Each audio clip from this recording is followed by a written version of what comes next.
우리 주님이 부활하신 부활의 아침입니다. 우리 주님의 부활하심은 그분의 일일 뿐만 아니라 우리 모두의 일입니다.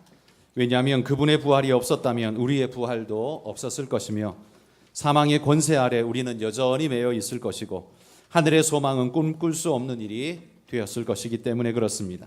그러므로 그리스도인이라면 가장 기뻐해야 할 날이 성탄절과 함께 바로 이 부활절인 것입니다.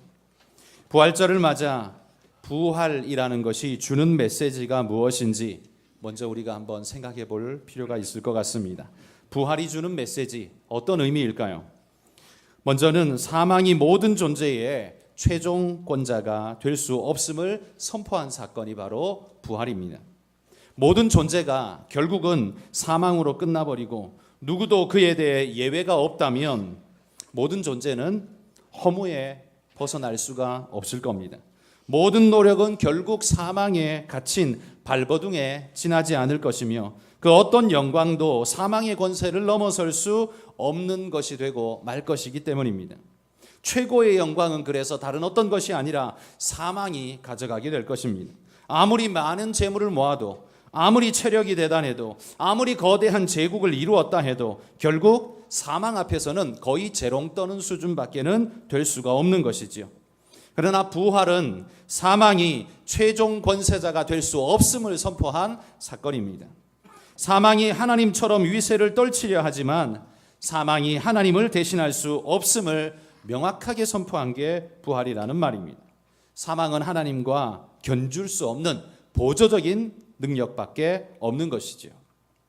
두 번째는요, 이 부활이란 것은 하나님이 사망을 인생의 끝으로 만든 것이 아니다라는 선포입니다. 하나님은 인생을 쓰다가 버릴 물건 정도로 만들지 않으셨습니다. 그런 정도가 아니시기에 하나님은 당신의 고귀한 형상을 우리에게 허락하셨습니다. 오직 인간만이 하나님의 형상을 닮아 지어진 존재입니다. 원숭이나 오랑우탄이 인간과 그나마 비슷해 보인다라고 말할지 모르지만 그들은 결단코 하나님의 형상을 허락받은 존재일 수 없습니다. 인간을 가리켜 만물의 영장이라 부르는 것은 단순히 IQ가 좋기 때문에 인간을 만물의 영장이라 부르는 건 아닙니다. 만약 그게 이유의 전부라면 지적 장애를 가지고 있는 장애인들은 그보다 뛰어난 IQ를 가진 돌고래나 혹은 원숭이가 있다면 인간보다 그 동물보다 못한 존재가 될 수밖에 없지 않겠습니까? 그러나 단순히 IQ를 가지고 인간의 존엄과 존재를 설명하는 이유가 될 수는 없는 겁니다. 인간이 고귀할 수 있는 건 똑똑해서가 아니라 하나님의 형상으로 지어진 존재이기 때문이고 또 하나님의 목적과 이유와 사랑이 녹아져 있는 존재이기 때문에 그렇습니다. 그런데 그런 인생이 사망으로 끝나버리고 그게 끝이라면 그건 거의 부속품에 지나지 않는 것 같은 삶입니다. 하나님은 우리를 그런 수준으로 계획하신 것이 아닙니다. 인간들이 자기 스스로의 존재감을 드러내고 또 온 세상의 영광을 다 차지할 것처럼 큰 소리를 치면서 하나님 없다라고 주장하는 자들이 있지만 그들은 그들 스스로가 얼마나 스스로를 비참하게 만드는 것인지 알지 못하고 그렇게 떠들고 있는 것입니다. 여러분, 그들이 그렇게 떠드는 대로라면 그들은 인간 존재의 이유와 목적과 우월성의 이유마저 다 부정하는 존재가 될 뿐입니다. 그러다 보니 그런 그들은 짐승처럼 살아가는데 익숙하고 그렇게 살려고 발버둥 칠 수밖에 없는 겁니다. 그러나 인간은 그런 존재가 아닙니다. 우리는 그런 생각에 반기를 들고 이 어리석은 세상을 향해서 인간은 그렇게 무목적적으로 지어졌거나 어쩌다 보니 태어난 존재가 아님을 선포해야 합니다. 무지한 자들의 눈을 띄워줘야 한다는 말입니다. 하나님의 계획은 죽음과 소멸이 우리 존재의 끝이 되지 않게 하셨습니다. 그걸 증명하듯이 부활이라는 걸 우리에게 주셨다는 말입니다. 그냥 그렇게 쓰러져 가는 것이 하나님의 계획이 아니라고 큰 소리쳐 외치는 것이 주님의 부활이라는 말입니다. 부활의 세 번째 의미는요, 그런 하나님의 계획과 생각이 거짓이 아니며 예수 그리스도를 보내시고 부활의 은혜를 주심으로 그걸 스스로 증명하셨다라는 사실입니다. 주님의 부활은 하나님의 계획이 허울뿐인 거짓말이 아님을 증명하는 사건입니다. 우리 인생이 어쩌다 보니 태어난 그런 무가치한 인생이 아님을 확증하는 사건입니다. 주님의 부활이 어떻게 우리에게 이런 큰 의미가 될 수 있었을까? 그건 고린도전서 15장 20절에 나와 있습니다. 우리 자막의 말씀 같이 한번 읽어봅시다. 그러나 이제 그리스도께서 죽은 자 가운데서 다시 살아나사 잠자는 자들의 첫 열매가 되셨도다. 그분이 살아나신 것은 혼자만 살아난 것이 아니라 그 뒤를 따라 우리가 살아나게 하시려고 살아나신 것입니다. 여러분, 이게 무슨 말씀인지 이해가 되시죠? 당신이 죽으셨다가 살아나는 건 자신이 그저 죽음에 갇혀 있을 수 없는 분이다 라는 걸 나타내는 정도가 아니라 그 뒤를 따르는 모든 자들, 믿는 우리 모든 자들에게 그렇게 부활할 것임을 나타내 주시는 확증적 사건이었다라는 말입니다. 주님의 부활은 그래서 당신 혼자 살겠다고 부활하신 사건이 아닙니다. 만약 우리가 없었다면, 여러분, 주님은 성육신 하셨을까요? 인간이 없는데 성육신 하실 필요가 없겠지요. 성육신 하지 않으셨다면 십자가 지실 필요가 없겠죠. 십자가의 죽음이 필요 없다면 부활도 없었을 것입니다. 그러므로 여러분, 이 모든 것이 결국 뭡니까? 하나님의 능력만 나타내는 것이 아니라 우리 때문에 벌어진 일이라고 말합니다. 우리를 사랑하셔서 우리를 구원하시려고, 우리에게 부활을 주시려고 하나님이 주신 놀랍고도 위대한 역사라는 말입니다. 그래서 우리가 부활절을 기뻐하고 감사하고 찬양해야 하는 겁니다.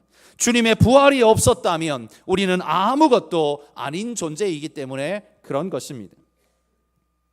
오늘 본문 우리가 읽은 누가복음 24장을 보시면 부활하신 주님을 만난 제자들의 모습이 나옵니다.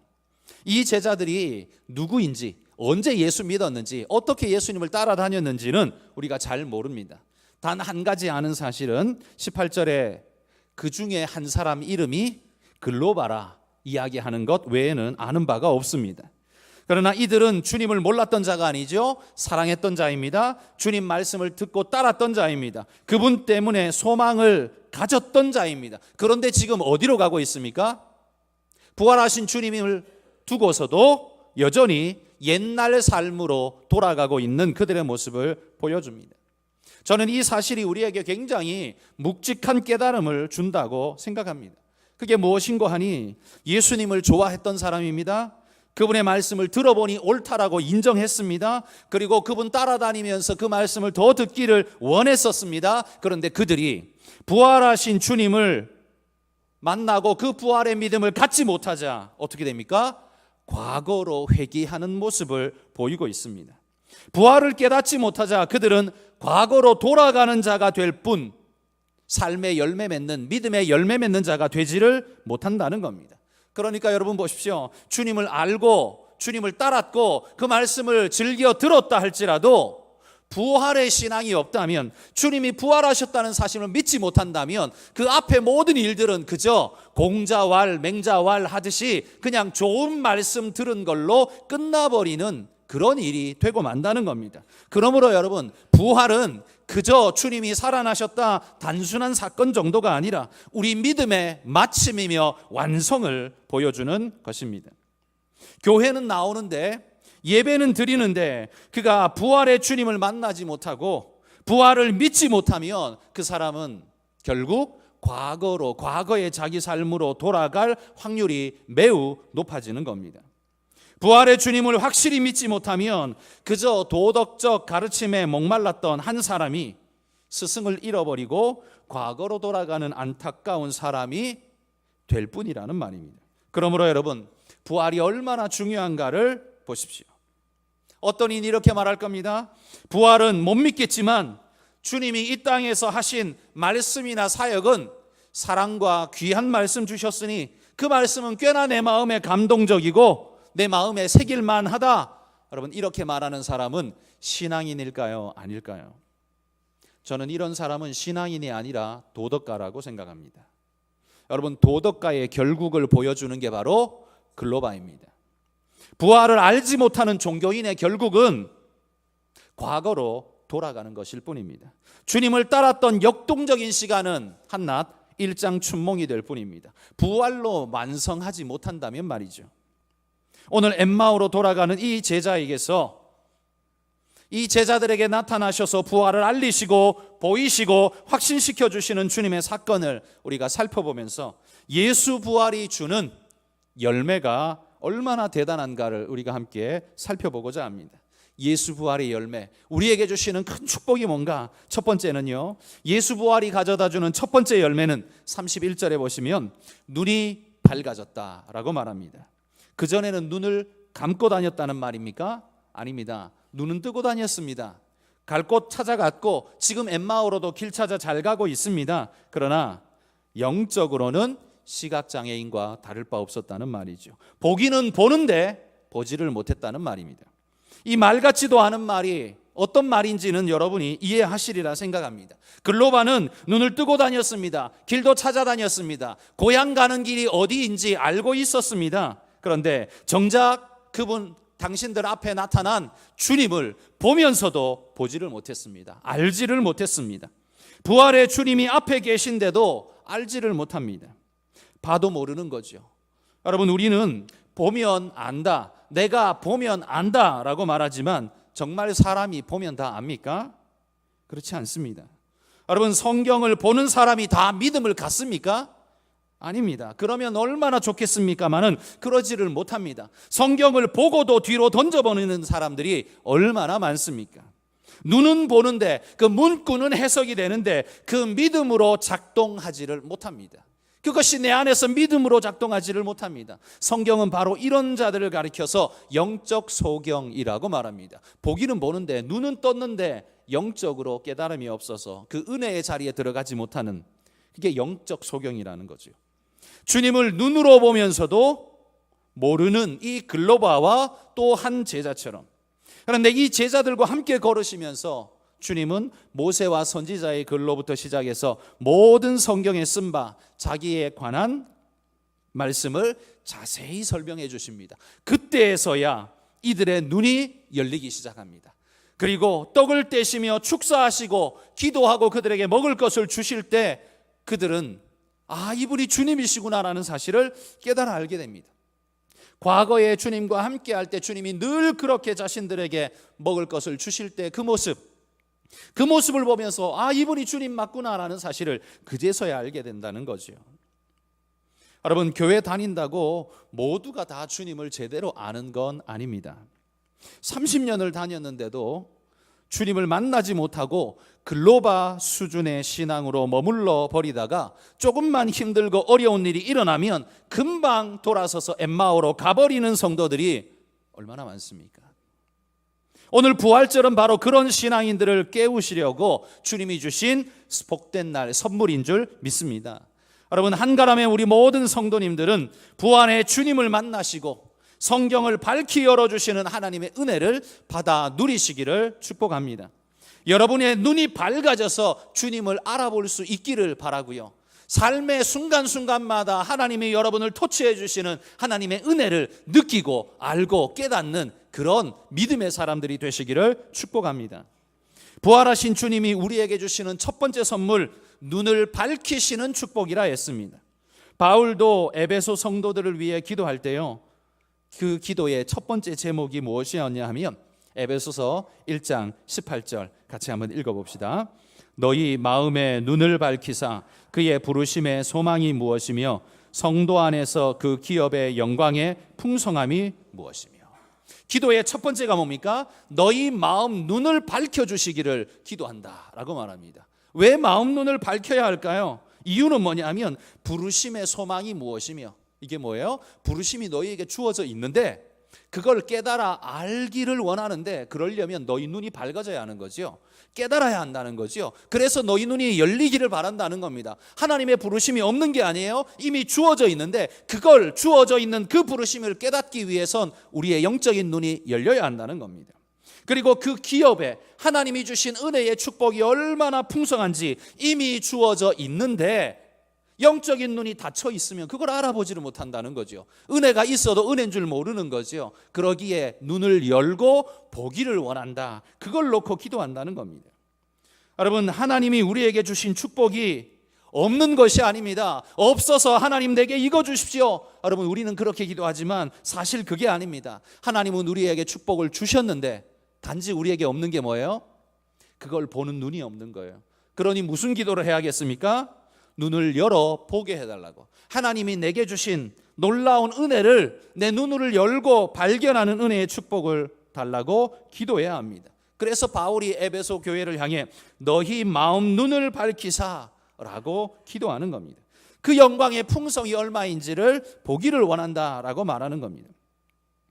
여러분, 하나님께서 우리에게 주신 것이 없기 때문에 우리는 달라고 기도해야 되는 게 아닙니다. 사실은 이미 주셨는데 깨닫지 못하는 눈을 가진 우리이기에 알지 못하는 겁니다. 그래서 깨닫는 눈을 달라고 기도해야 하는 것입니다. 하나님의 사랑이 없는 것이 아니라 하나님의 사랑이 이미 나를 완전히 감싸고 있는데 내가 알지를 못해서 원망과 불평이 늘 하늘을 찌릅니다. 우리 마음의 눈이 활짝 열려야 하나님이 진실로 나를 사랑하고 내게 모든 것 부으시는구나 라는 걸 깨달아 안다는 거죠. 이 부활의 은혜를 여러분 우리 모두가 받아 누리기를 소망합니다. 예수 부활이 가져다주는 두 번째 축복이 뭐냐 하면 성령의 감동하심을 입는다는 겁니다. 32절을 보십시오. 글로바가 이렇게 말합니다. 길에서 우리에게 말씀하시고 우리에게 성경을 풀어주실 때에 우리 속에서 마음이 뜨겁지 아니하더냐 이렇게 말합니다. 뜨거워지는 이 마음이 뭘까요? 이게 바로 성령의 감동을 말하는 겁니다. 여러분, 우리는 영화를 보거나 드라마를 봐도요 감동이 옵니다. 뉴스에 나오는 선하고 아름다운 소식을 접하면 내 마음이 감동이 됩니다. 그러나 여러분, 이런 감동은 성령의 감동하고는 조금 차이가 있습니다. 이런 감동도 우리 인간에게 절대로 필요한 정서적 생명수와 같은 좋은 감동입니다. 그러나 그보다 성령의 감동은 하나님의 말씀이 우리 안에 들어올 때 영적인 깨달음 속에서 하나님의 은혜를 느끼며 그 은혜 속에 주님을 만날 때 하나님, 우리의 영혼이 주님의 은혜와 맞닿을 때 일어나는 감흥, 그게 바로 영적인 성령의 감동이라는 겁니다. 이건 정서적 감흥 정도하고는 차원이 다른 겁니다. 정서적 감동은 우리에게 깊은 그냥 감동, 그래서 우리의 의지를 촉발시키는 일도 만들어내지만 영적인 감동은 어떻게 해요? 죽음에서 생명으로 바꾸고 하나님 말씀을 깨닫게 하고 생명으로 나가는 기적의 역사를 일으키는 것이 영적인 감동입니다. 이건 아무에게나 일어나는 일이 아니죠. 내 영혼이 진실되게 주님을 만날 때 일어나는 엄청난 축복의 스파크인 것입니다.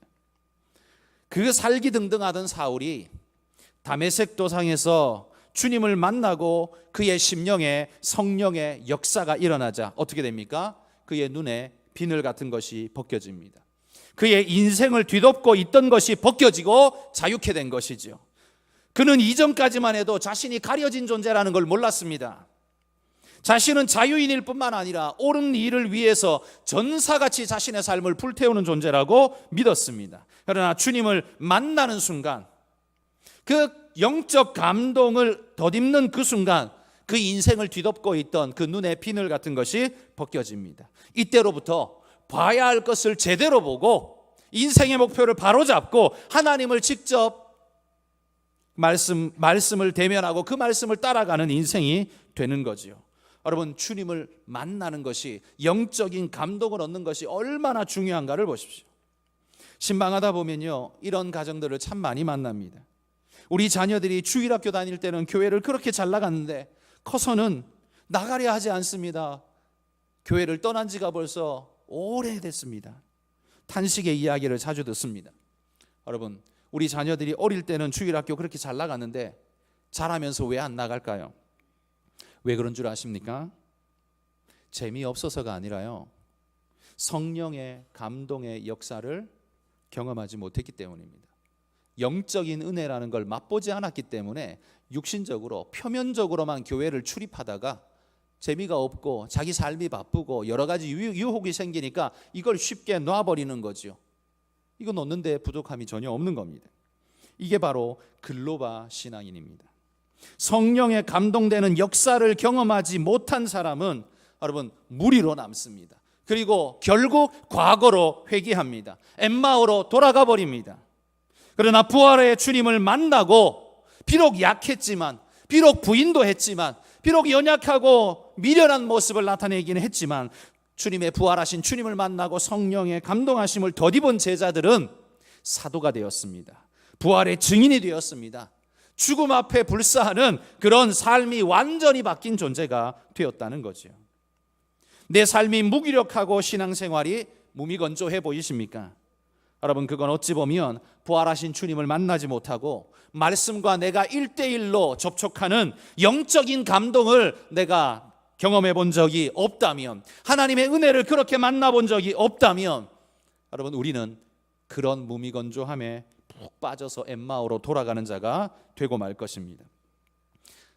혹시라도 여러분 중에 내가 그런 증상이 있는 것 같습니다 라는 생각이 드시는 분들은 하나님께 간절히 기도하십시오. 부활의 주님, 나를 만나 주십시오. 그리고 내 심령이 주님의 은혜의 터치를 받는, 하나님의 영적인 경험을 하는 하나님 은혜의 존재가 되게 해달라고 그렇게 기도하시기를 소망합니다. 마지막으로 예수님의 부활, 주의 부활이 가져다 주는 세 번째 선물이 있습니다. 그건 바로 전도의 열매입니다. 33절에 한번 보십시오. 거기 보면 곧 그때로 일어나, 곧 그때로 일어나. 이때가 언제입니까? 예수님을 자각한 때입니다. 부활한 주님을 만나고 이분이 주님이시구나, 주님의 부활하심을 내가 목격하였다라고 깨닫는 순간 그때 일어났습니다. 엠마오로 돌아가던 자신의 과거 얘기를 스톱하고 예루살렘으로 돌아갔습니다. 그리고 35절에 보면 두 사람도 길에서 된 일과 예수께서 떡을 떼심으로 자기들에게 알려지신 것을 말하더라, 이렇게 말합니다. 부활의 주님을 만난 사람은요, 널리 복음을 전하는 전도의 열매를 맺게 되더라는 겁니다. 이 두 사람, 엠마오로 가던 이 무기력하던 자도, 이 두 사람도 부활의 주님을 만나고 성경에서 일러주신 그 말씀을 깨닫자 엠마오로 갈 수가 없었습니다. 죽음의 길일지 몰라도 다시 예루살렘으로 올라가서 그 모여있는 무리들에게 내가 예수님을 만났다, 부활의 주님을 만났다 증거하는 자가 되었다는 겁니다. 진정으로 주님을 만난 사람들의 특징은요, 가만히 있을 수가 없다는 겁니다. 사마리아 여인도 보십시오. 그 아무도 물 들어오지 않는 그 뜨거운 때약볕 시간에 조용히 혼자 물 들어왔다가 주님을 만나고 주님이 누구신가를 깨닫고는 물동이를 집어던지고 마을로 들어가서 외칩니다. 와 보라, 내가 행한 모든 일을 말씀하신 이분이야말로 그리스도가 아니냐. 그러면서 사람을 피해 다녔던 그가 사람들을 구름대같이 몰고 예수님께 나오지 않습니까? 주님을 만난 사람은 이렇게 전도의 놀라운 열매를 맺게 되는 겁니다. 왜냐하면 능력이 갑자기 좋아져서가 아니라요, 심령에 불이 붙는 겁니다. 생명에 불이 붙고 전하지 않을 수 없는 하나님의 은혜가 그의 마음속에 역동하게 되는 겁니다. 주님 말씀에 진실로 반응한 믿음의 사람들은 한 사람도 예외 없이 주님께서, 부활하신 주님께서 만나주시고 그들에게 은혜를 베풀어 주셨습니다. 고린도전서 15장 4절에서 8절 말씀, 길지만 같이 한번 읽어봅시다.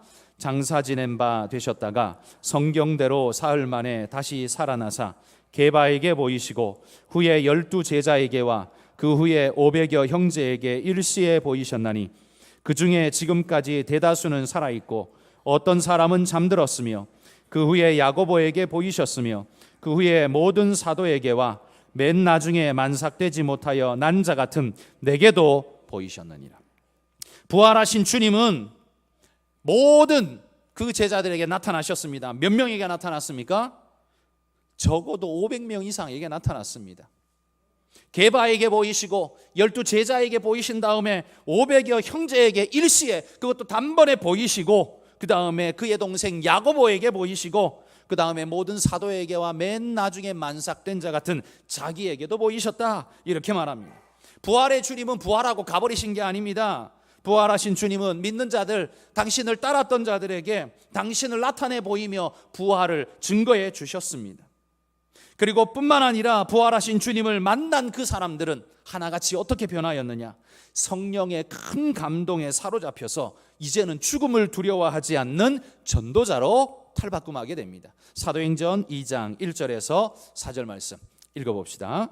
오순절 날이 이미 이르매 그들이 다 같이 한 곳에 모였더니 호련히 하늘로부터 급하고 강한 바람 같은 소리가 있어 그들이 앉은 온 집에 가득하며 마치 불의 혀처럼 갈라지는 것들이 그들에게 보여 각 사람 위에 하나씩 임하여 있더니 그들이 다 성령의 충만함을 받고 성령이 말하게 하심을 따라 다른 언어들로 말하기를 시작하니라.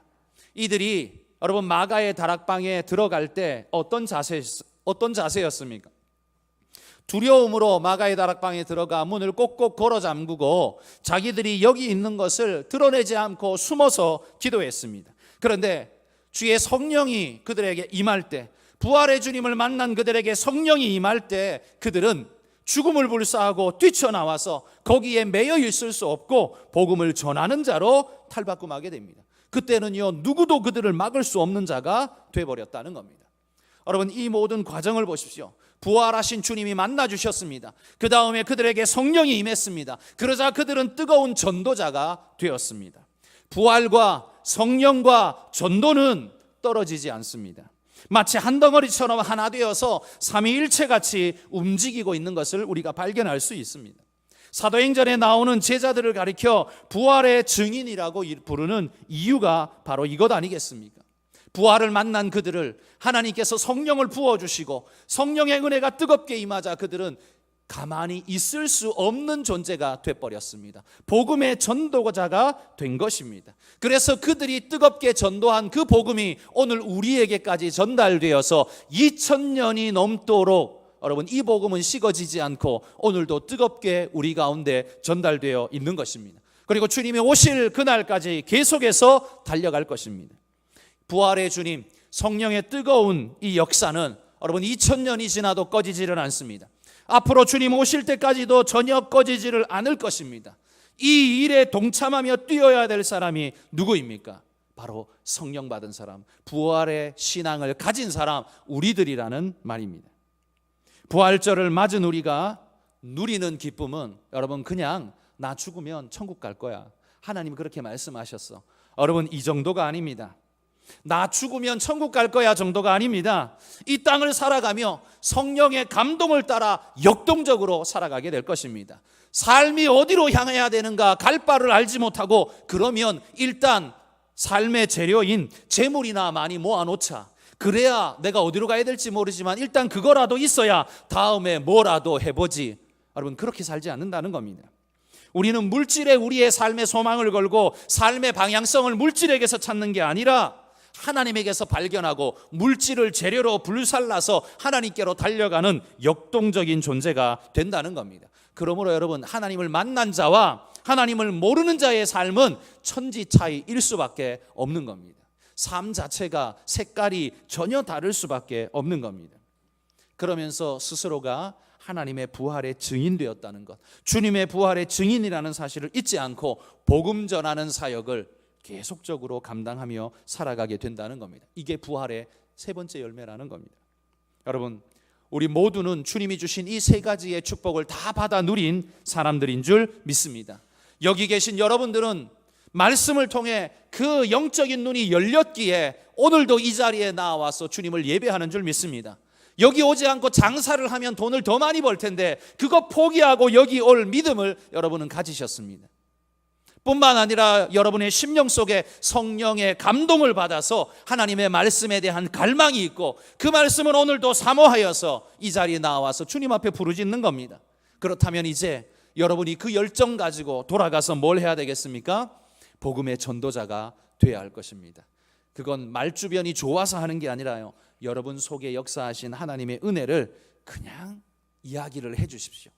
편안하게 이야기를 해 주십시오. 그러면 알아서 성령님께서 역사해 주실 것입니다. 하나님이 그 영혼 건지실 겁니다. 나의 말주변이 전도하게 하는 게 아니라 주님의 성령이 전도되게 할 것입니다. 그렇게 믿고 여러분 나같이 말주변이 없는 자가 내가 뭘 그러면서 입을 꾹꾹 닫고 성령의 역사를 거부하지 말고 그 입을 열고 주님의 부활을 선포하는 믿음의 사람들이 되시기를 주의 이름으로 축복합니다.